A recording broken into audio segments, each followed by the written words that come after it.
স্বাগত নিউজ 24 চট্টগ্রাম প্রতিদিনের সংবাদে আপনাদের সাথে আছি আমি মাহমুদুল হাসান। চট্টগ্রামের ইপিজেডে জেএমএস ও ম্যারিমো নামের দুটি পোশাক কারখানার শ্রমিকদের মাঝে সংঘর্ষে আহত হয়েছেন অন্তত 50 শ্রমিক। এদের মধ্যে কয়েকজনের অবস্থা আশঙ্কাজনক। আহতরা জানান বেতন ভাতা বৃদ্ধির জন্য দুটি কারখানার শ্রমিক আন্দোলন করে আসছিল।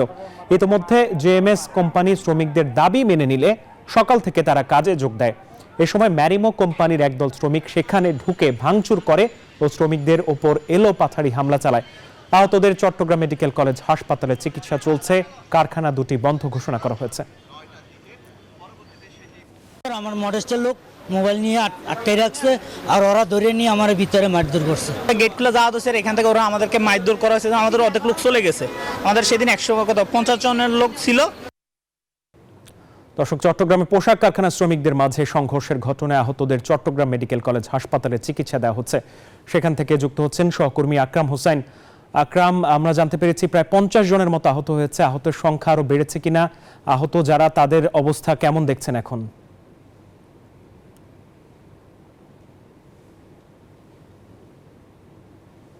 ধন্যবাদ হাসান। আপনি যেটি বলছিলেন 50 জনের মতো আহত, সেই জায়গায় আমি একটু কারেকশন করি। সেটি হচ্ছে আমরা কিছুক্ষণ আগেই জরুরি বিভাগে খবর নিয়ে যেটা জানতে পেরেছি, সেটা 69 জন, এখন পর্যন্ত 69 জন কারখানা সংঘর্ষের শ্রমিক চিকিৎসা নেওয়ার জন্য ভর্তি হয়েছেন বলে আমাদেরকে জানিয়েছেন কর্তৃপক্ষ।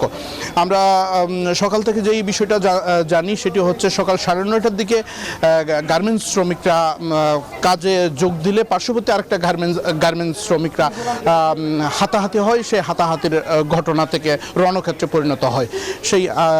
এটি কিন্তু দ্বিতীয় দফায় এই ঘটনা। আমরা যেটি আপনার মাধ্যমে দর্শকদের জানাতে চাই সেটি হচ্ছে গত বুধবারে গার্মেন্টস শ্রমিকরা তাদের একটা ছোট বিষয় নিয়ে, রাস্তা পারার মতো ছোট বিষয় নিয়ে বাকবিতণ্ডার জেরে সংঘর্ষ শুরু হয়। সেইটা বুধবারেই কিন্তু সমাধান হয়ে যায়, কিন্তু তারই ধারাবাহিকতায় তারই জের ধরে কিন্তু আজকে সকালে গার্মেন্টস শ্রমিকরা উভয় কারখানার শ্রমিকরা কাজে যোগ দিলে সেই জেরে কিন্তু পুনরায় সংঘর্ষ শুরু হলে আইনশৃঙ্খলা রক্ষাকারী বাহিনী গিয়ে পরিস্থিতি নিয়ন্ত্রণে আনে। এরপরে আমরা একটু আগে খবর পেয়েছি ইপিজেড এলাকায় কিন্তু পুনরায় আরেকটি কারখানায় বেতন ভাতা বৃদ্ধি সহ নানা দাবিতে তারা আন্দোলন শুরু করেছিল, কিন্তু সেটি আইনশৃঙ্খলা রক্ষাকারী বাহিনী গিয়ে কারখানার ভেতরেই সীমাবদ্ধ রেখেছে এবং কর্তৃপক্ষের সাথে আলোচনা করে সেই তাদের দাবি দেওয়া সমাধানের চেষ্টা চলছে বলে আমাদেরকে জানিয়েছেন। এখন পর্যন্ত কয়েকজন গুরুতর আহত আছে চট্টগ্রাম মেডিকেল কলেজে, বাকিদের গুরুতরদের সেই পরিমাণ এবং বাকিদেরও অন্যান্য যারা আছে তাদেরও চিকিৎসা সেবা প্রদান করা হচ্ছে বলে জানিয়েছে হাসপাতাল কর্তৃপক্ষ। এখন পর্যন্ত চট্টগ্রাম মেডিকেল কলেজ থেকে কারখানা শ্রমিকদের সর্বশেষ অবস্থা ছিল আমার কাছে। হাসান। আকরাম, আপনাকে ধন্যবাদ। বিএনপির জাতীয় নির্বাহী কমিটির সাবেক যুগ্ম মহাসচিব মোহাম্মদ আসলাম চৌধুরী এফসিএ বলেন, ফ্যাসিস্ট সরকার দেশকে ধ্বংস করে পালিয়ে গেছে। এ দেশকে উন্নত বাংলাদেশের রূপ দিতে দিন রাত ঐক্যবদ্ধভাবে কাজ করতে হবে। দুপুরে চট্টগ্রাম বিশ্ব কলোনি পি ব্লক স্কুল মাঠে অসহায় মানুষের মাঝে কম্বল বিতরণ অনুষ্ঠানে এসব কথা বলেন তিনি। বলেন, একটি উন্নত রাষ্ট্র গঠনের স্বপ্ন দেখছে সবাই। এজন্য দেশের প্রতিটি নাগরিককে সম্পৃক্ত করে সব ধরনের সেবা দেওয়ার জন্য একটি নির্দিষ্ট পন্থায় এগিয়ে যেতে হবে। এ সময় চট্টগ্রাম মহানগর বিএনপির যুগ্ম আহ্বায়ক মঞ্জুরুল আলম, চট্টগ্রাম উত্তর জেলা বিএনপির যুগ্ম আহ্বায়ক ইঞ্জিনিয়ার বেলায়েত হোসেন সহ অন্যান্যরা উপস্থিত ছিলেন। মানুষের পাশে থাকতে হবে, মানুষের যাতে কষ্ট না হয় সেদিক চিন্তা করতে হবে। জেএম ফাউন্ডেশনের উদ্যোগে সামনে আমরা আরো অনেক কিছু করব। জুলাই ঘোষণাপত্র প্রকাশে বাধা সৃষ্টি করতে দেশি বিদেশি নানা ষড়যন্ত্র চলছে বলে মন্তব্য করেছেন বৈষম্য বিরোধী ছাত্র আন্দোলনের মুখ্য সংগঠক আব্দুল হান্নান মাসুদ। জুলাই ঘোষণাপত্র প্রকাশের দাবিতে বিকেলে চট্টগ্রাম নগরীর 2 নম্বর গেটে লিফলেট বিতরণ ও পথসভায় এসব কথা বলেন তিনি। বলেন, ঘোষণাপত্র প্রকাশ হলে একটি পক্ষের সব ধরনের ষড়যন্ত্র নস্যাৎ হবে। সব বাধা ডিঙিয়ে মানুষের অধিকার জুলাই ঘোষণাপত্র প্রকাশ হবেই বলে আশা প্রকাশ করেন তিনি।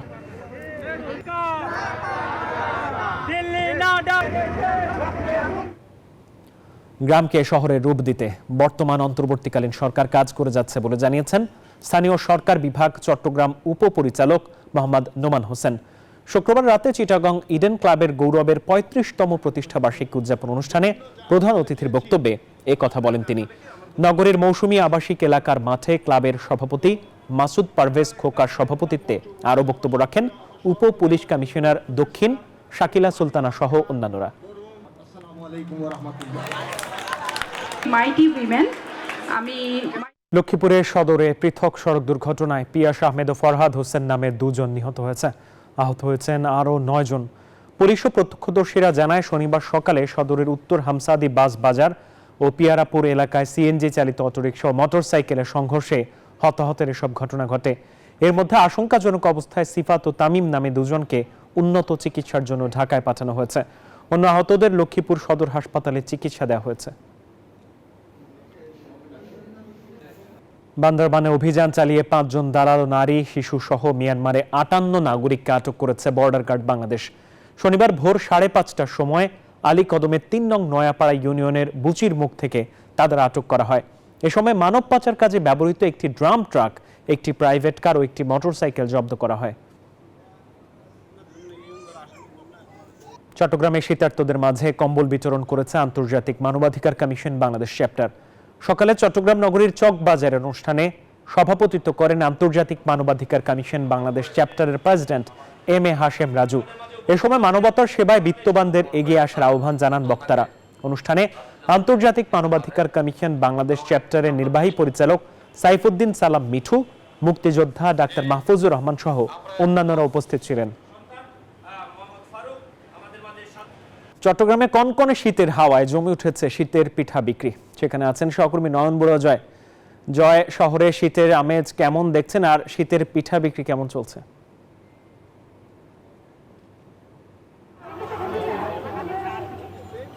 পিঠা দেখলেই মাহমুদ আপনি বুঝতে পারছেন যে শীতের আমেজ কিন্তু অনেকটা দেখা যাচ্ছে, যেহেতু কনকনে শীত অব্যাহত রয়েছে বন্দরনগরী চট্টগ্রামেও।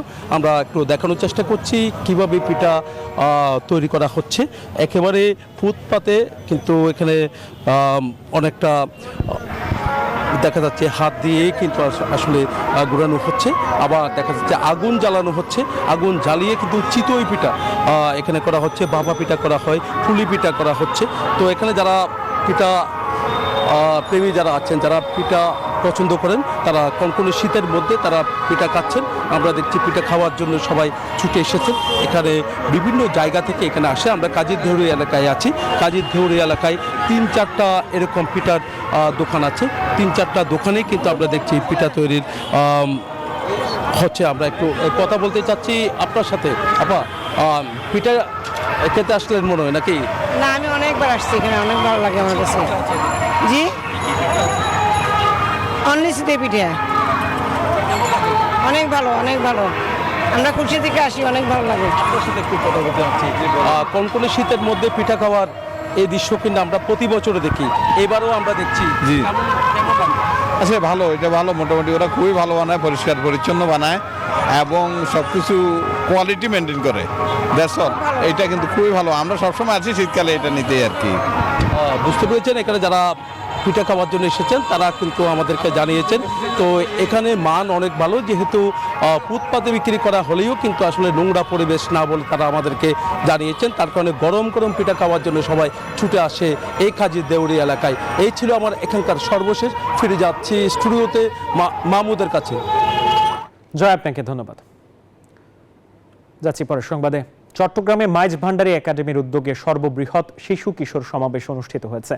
সকালে নাসিরাবাদ উচ্চ বিদ্যালয় মাঠে পতাকা উত্তোলন ও কবুতর উড়িয়ে সপ্তদশ শিশু কিশোর সমাবেশের উদ্বোধন করা হয়। উদ্বোধন করেন চট্টগ্রামের অতিরিক্ত জেলা প্রশাসক শিক্ষা ও আইসিটি মোহাম্মদ শরীফুদ্দিন। এ সময় বক্তারা বলেন, শিশু কিশোরদের জন্য এই সমাবেশে বিজ্ঞানকে যেমন সামনে আনা হয়েছে, ঠিক একইভাবে সাম্য, নৈতিকতা এবং সংস্কৃতিকে তুলে ধরা হয়েছে, যা শিশুদের মনকে সমৃদ্ধ করবে।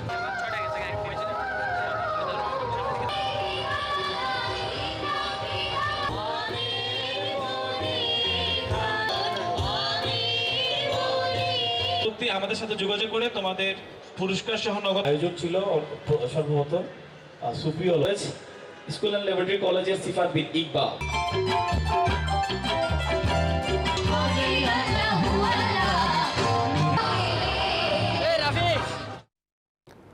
এসো দেশ বদলাই, পৃথিবী বদলাই, এই স্লোগানে কক্সবাজারে শুরু হয়েছে 9 দিন ব্যাপী বইমেলা। লেখক, পাঠক আর প্রকাশকের অপেক্ষা ফুরিয়ে 59টি প্রকাশন স্টল নিয়ে বীর মুক্তিযোদ্ধা মাঠে বসেছে জমজমাট এই মেলার আসর। কক্সবাজার থেকে যুক্ত হচ্ছেন ইরফানুল হাসান। ইরফান, গতকাল বলছিলেন বইমেলায় বইপ্রেমীদের ভিড় জমেছে, তারা আসলে কোন ধরনের বইয়ের দিকে বেশি ঝুঁকছে এবং ক্রেতা বিক্রেতারা উভয়ে কি বলছেন?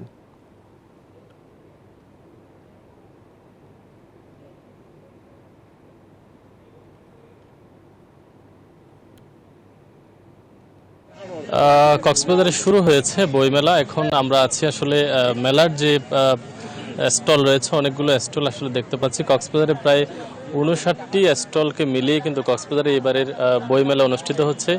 সংস্কৃতি মন্ত্রণালয়ের অধীনে জেলা গ্রন্থাগারের আয়োজনে আসলে এই মেলাটি এবারে কক্সবাজারে হচ্ছে। আমার সাথে মেলা পরিচালনা কমিটির একজন আসলে আছেন, আমি একটু তার সাথে একটু কথা বলতে চাই, আসলে জানতে চাই আজকের এইবারে কক্সবাজারের যে আয়োজন, এটি এত বড় আয়োজন কক্সবাজার আগে কখনো হয়েছে কিনা এবং এইবারের মেলায় কি ভিন্নতা রয়েছে আপনার? ধন্যবাদ চ্যানেল 24 আপনাদেরকে। কক্সবাজার বইমেলা নিয়ে আপনারা একটা ভালো যে নিউজ করতেছেন, এটা অবশ্যই ভালো একটা সুসংবাদ। এটা কক্সবাজারে এবারে যেটা হচ্ছে, এটা হচ্ছে বৃহত্তর পরিসরে একটা বইমেলা হচ্ছে। এর আগে কিন্তু এত বড় বইমেলা আর হয়নি। আর যেটা আগে হয়েছে, যেটা হয়তো জাতীয় গ্রন্থকেন্দ্র উদ্যোগে অথবা 21শে ফেব্রুয়ারি ভাষা দিবস উপলক্ষে অথবা ভাষার মাস উপলক্ষে যেটা হয়েছে, সেটা হচ্ছে পাবলিক হল মাঠে হতো, কিন্তু এটা ক্ষুদ্র পরিসরে হতো এটা, এবং এটাই হচ্ছে সবচেয়ে বড় পরিসরে বইমেলা হচ্ছে কক্সবাজারে। তো এখানে এই মেলায় স্থানীয়দের পাশাপাশি পর্যটকরা আসছে? এখানে স্থানীয়দের পাশাপাশি পর্যটক অবশ্যই আসছে, বাইরে থেকে আসছে, যেহেতু এখন পর্যটন মৌসুমটা পর্যটকের এখন। তো ফলে আমাদের এখানে খুব কাছে এখানে আছে, যেমন আমার লাবণী পয়েন্ট আছে, কলাতলি আছে, এইগুলো হচ্ছে যে মেইনলি আমাদের পর্যটন স্পটগুলো এখান থেকে। তো পর্যটকেরা এখানে নিয়মিত আসছে, যে বাইরে থেকে যারা আসছে এখানে। আর আমাদের কক্সবাজার শহরে যারা আছে তারা তো আসছেই, বিভিন্ন শিক্ষা প্রতিষ্ঠান থেকে অংশগ্রহণ করতেছে, এবং তারা আসছে এবং তারা নতুন নতুন লেখকদের সাথে, নতুন বইয়ের সাথে পরিচিত হচ্ছে। এবং বইমেলা যদি হয়, তাহলে নতুন বই আসে, একটা সুযোগ সৃষ্টি হয়, এবং তার সাথে বই পাঠক এবং বই প্রেমিকের সৃষ্টি হয়। কথা বলছিলাম মেলার একজন কর্তৃপক্ষের একজনের সাথে। আমরা একটু দেখাতে চাই আসলে এবারের বইমেলায় প্রায় অনেক আয়োজন রয়েছে, বিশেষ করে সন্ধ্যায় আসলে মনোজ্ঞ সাংস্কৃতিক অনুষ্ঠান। এখানে কবি থেকে শুরু করে যারা স্থানীয় শিল্পীরা রয়েছেন তারা এখানে এসে গান করেন। এবং কক্সবাজারের এইবারের বইমেলায় একটু যেটা ভিন্নতা রয়েছে, সেটা হচ্ছে এত বড় আয়োজনে বইমেলা আসলে কক্সবাজারের এটি প্রথম। এবং যারা আয়োজক কমিটি রয়েছেন তারা যেটি বলছেন, বাংলাদেশের বিভাগীয় শহরগুলোতে আসলে এরকম আয়োজন হলেও এবারে কক্সবাজারে এই আয়োজনটা করার মূল কারণটা হচ্ছে আসলে এই বইমেলাকে মানুষের কাছে নিয়ে আসার জন্য, যারা প্রকাশনা প্রতিষ্ঠান আছে তাদেরকে আরও বেশি প্রচারে নিয়ে আসার জন্য মূলত এইবারের বইমেলাটা কক্সবাজারে করা হচ্ছে। তো এই ছিল কক্সবাজারের বইমেলা থেকে খবরাখবর। ইরফান, আপনাকে ধন্যবাদ। গাজীউল আজম সৈয়দ আহমদুল্লাহ মাইজ ভান্ডারীর 119তম বার্ষিক ওরস উপলক্ষে চট্টগ্রামে ফ্রি মেডিকেল ক্যাম্প অনুষ্ঠিত হয়েছে। শুক্রবার মাইজ ভান্ডার গাউসিয়া আহমদিয়া মঞ্জিলের পীর হজরত মাওলানা শাহ সুফি সৈয়দ এমদাদুল হক মাইজ ভান্ডারের ব্যবস্থাপনায় ফটিকছড়ি মাইজ ভান্ডার দরবার শরীফে এই মেডিকেল ক্যাম্প অনুষ্ঠিত হয়। এই ক্যাম্পে মেডিসিন, হৃদরোগ, গাইনি, শিশুরোগ সহ বিভিন্ন রোগে আক্রান্ত 650 জনকে চিকিৎসা সেবা এবং বিনামূল্যে ওষুধ দেওয়া হয়।